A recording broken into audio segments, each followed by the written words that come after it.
നെഞ്ചുവേദന ഉണ്ടായാൽ അയ്യോ ഹാർട്ട് അറ്റാക്ക് ആണോ എന്ന് നമുക്ക് പലപ്പോഴും തോന്നാറുണ്ട്. തീർച്ചയായും നെഞ്ചുവേദന വന്നാൽ ആദ്യം ചെയ്യേണ്ടത് ഹാർട്ട് അറ്റാക്ക് ഇല്ല എന്ന് ഉറപ്പുവരുത്തുക തന്നെയാണ്.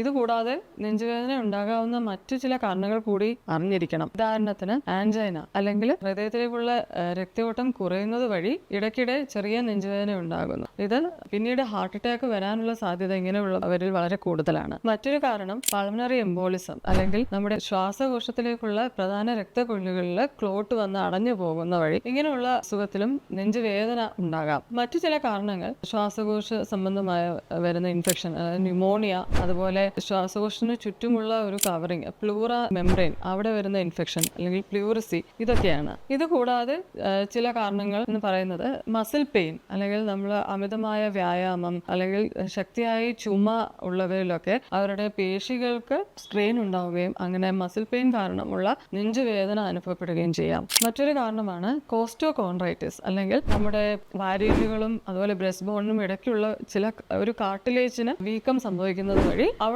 മാത്രമായിട്ടുള്ള വേദന അനുഭവപ്പെടാം. നെഞ്ചുവേദന ഉണ്ടാകാനുള്ള മറ്റൊരു പ്രധാന കാരണമാണ് ഗ്യാസ്ട്രിക് റിഫ്ലക്സ് അല്ലെങ്കിൽ അസിഡിറ്റി. ഇങ്ങനെ നെഞ്ചുവേദനയ്ക്ക് ധാരാളം